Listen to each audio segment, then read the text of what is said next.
Hello friends, this video on motion and time part 2 is brought to you by examfear.com. No more fear from exam. So these are all examples of motion. Another very important example of motion is the pendulum. So this is a classic example, and here we see again a different type of motion.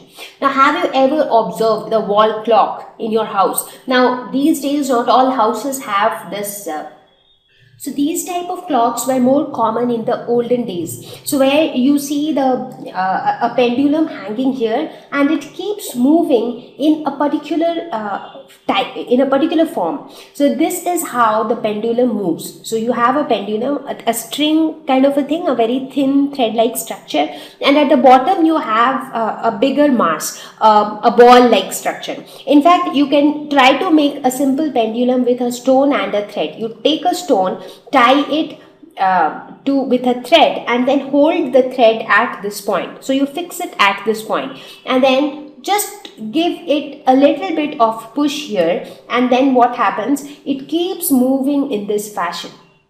So this type of motion of the pendulum, so this is also a motion, right? Because if you look at the position is changing from here to here to here. Again it is coming back here, again it is going here, right? So it is basically changing its position in a particular form. So what kind of position it is, like what kind of motion it is? Moving here, coming back, moving till here, and again coming back to this point.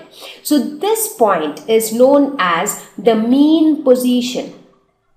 So this is called the mean position, and these two positions are called the extreme positions. So these two are the extreme positions. So basically it moves from mean position towards one extreme position, again it goes to the other extreme position, again it comes back to the mean position, and then this motion is repeated over a period of time. So it is like a periodic motion, because the entire motion gets repeated in periodic intervals of time, and this type of motion is known as oscillatory motion, and this is called oscillation. So what is one oscillation? So moving from here to here, coming back, and again coming back here. So this complete one cycle is termed as one oscillation. So that is called one oscillation. So oscillatory motion is periodic in nature.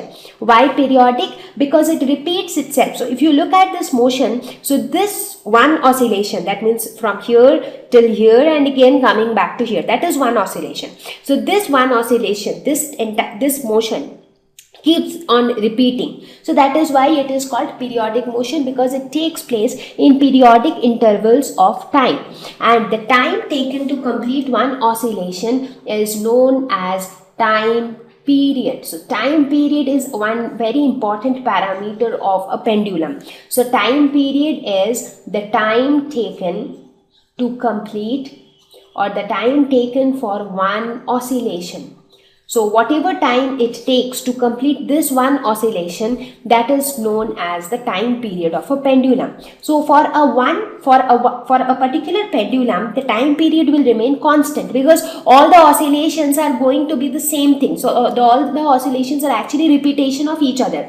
So the time taken by first oscillation would be equal to the time taken by the second oscillation, that will be equal to the time taken for the third oscillation, and so on. So therefore the time period of a particular pendulum will remain the same, and this time period depends on the length of pendulum. So what is the length of pendulum? That is the length of this thread of the pendulum. So it depends on this length of the pendulum.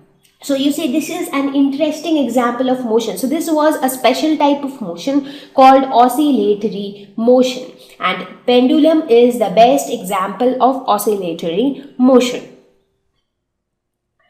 Thank you. Please visit www.examfear.com to watch more educational videos with a better experience. Please do not forget to like and subscribe to our YouTube channel for latest updates. Thank you once again.